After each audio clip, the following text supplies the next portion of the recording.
has not embraced its history. Yes, it's painful, and yes, it's rich.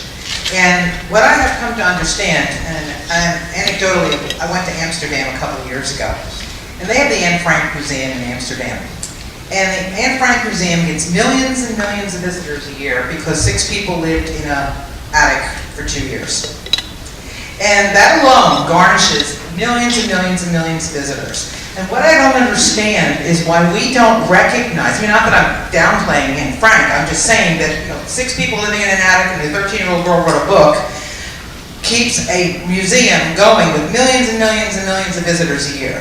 What I don't understand is why we don't understand that the history here, as painful as it is a history that needs to be preserved, it needs to be honored, and we also need to understand that just the school buses alone coming to a living museum, learning about African American history, the history of Africans coming to this country. In the movie 12 Years a Slave, I don't know if it's in the movie, but in the book, it talks about when the man was kidnapped, he was brought to the Lumpkin slave jail and sold.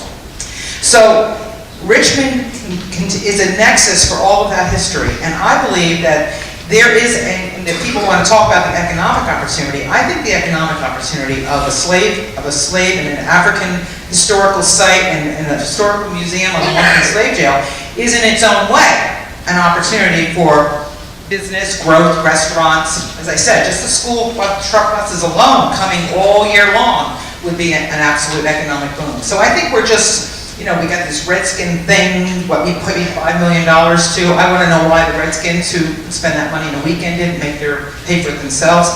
I want to know why football and baseball, and I'm not a big sport person anyway. But I think investing in historical tourism is something that Richmond should have been doing decades ago. So aside from the honoring part, which I'm all with, I also think that we need to, when we're talking to people that are opposed, because they say, what about the capitalism and businesses? I think we need to have to explore that there is an economic thing, and why aren't they talking about that? Why aren't they talking about historical tourism? And look what's happened in places that have embraced it and grown with it. Thank you.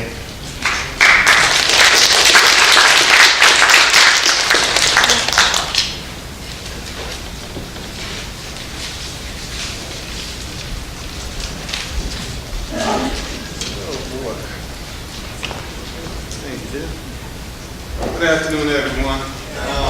Mine is a 2-part question.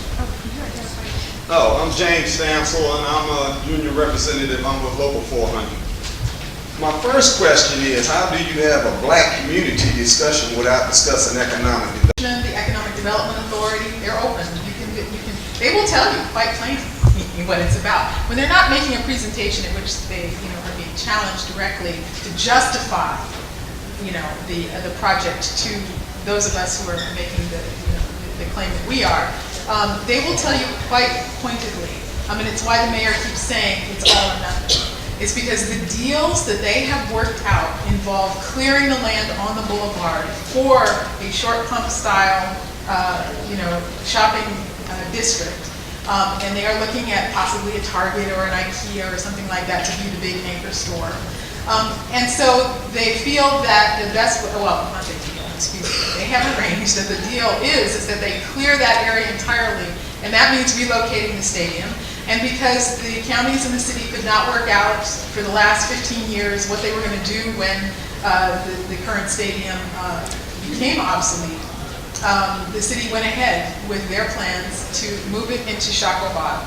At the time that they said that community input was going to be very important to their process, and they said that they were considering 3 sites and they were going to present us with the 3 sites, what they actually did was come to us and say, we've considered 3 sites, 2 of them are off the table, and here's our plan. And here's the thing, if you don't do this, then we get none of this. And so they're holding us hostage to this idea, when in fact what's being held hostage is their deal. If they don't do this whole thing, then their whole thing falls apart. And then they will blame us for being obstructionists and that kind of thing. When in fact they have not dealt in good faith with the community.